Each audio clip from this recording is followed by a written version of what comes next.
عليكم ورحمة الله وبركاته. أحب أقدم لكم تحية من سمكوية في ثروة سمكية.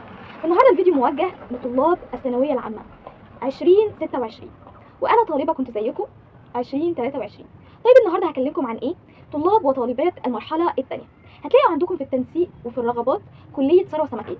طيب كلية ثروة سمكية دي موجودة فين؟ موجودة في السويس والعريش وكفر الشيخ وأسوان. طيب بعد ما عرفنا أماكن ثروة سمكية نتكلم عن نظام الدراسة. نظام الدراسة هيبقى فيه نظام الساعات المعتمدة اللي هو نظام الجي بي اي.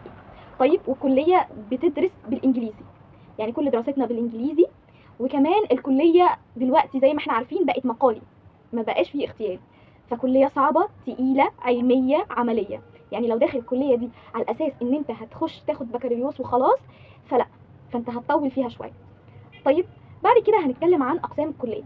أقسام الكلية بتنقسم لقسمين أساسيين، قسم أساسي وقسم كريدت أو مميز. قسم أساسي فيه قسمين، قسم المصايد وقسم الاستزراع المائي. أما قسم مميز أو كريدت زي ما قلنا فيه 3 أقسام، الهندسة والملاحة والسلامة البحرية. طيب بعد ما اتكلمنا على الأقسام نتكلم عن العمل. احنا عندنا أقسام بتدعم كل الأقسام دي، زي إيه؟ زي قسم التصنيع، بيبقوا مرتبطين بمجال الجودة، ومجال الجودة بتخليك ان انت تشتغل في اي مصنع تغذية او اي مصنع اعلاف. طيب في حاجة كمان ان طلاب استزراع مائي بيبقوا واخدين العمليات بتاعة تصنيع الاعلاف، فممكن تبقى شغال في مصنع اعلاف مهندس جودة. وطيب الطالب بتاعنا بيبقى مؤهل كمان ان هو يشتغل في قسم الميديكال، يبقى مشتغل. طب ليه؟ لان احنا دراستنا زي ما قلنا بالانجليزي، وبنتعامل كمان مع مواد كيميائيه كتير، وبنتعامل مع اسماء ادويه اصلا في قسم الامراض اللي عندنا.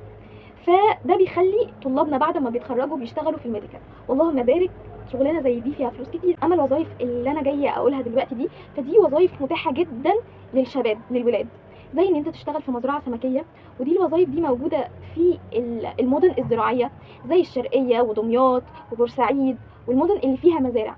كمان ممكن متاح لك ان انت تشتغل في المفرخات دي ان احنا بنجيب السمك اللي هم الامهات ونبدا ان هي تبيض ونتعامل معاها لغايه ما تعمل زريعه، ونبدا برضو نستزرع الزريعه دي وكده.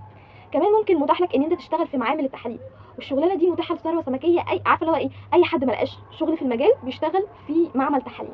كمان متاح لك ان انت تشتغل في الابحاث، زي ما احنا عارفين ان في معهد علوم البحار بيطلب باحثين من الكليه اصلا، يقول لك انا عايز باحثين من ثروه سمكيه تخصص مصايد، تخصص استزراع، تخصص سلامه. وده بجد يا جماعه، وما شاء الله اللهم بارك، بقالهم يجي من ساعه ما دخلت الكليه وهم بيطلبوا ناس، اللهم بارك. وبس عايزاكم تعرفوا ان الكل مجتهد نصيب. دخلت اي كليه اي معهد، اللي هيجتهد هيلاقي. كل واحد ليه قصته في النجاح. طالما بتسعى اعرف ان ربنا معاك وهتوصل في النهايه، ايا كان الطريق وايا كان الهدف هتوصل له باذن الله. وسلام.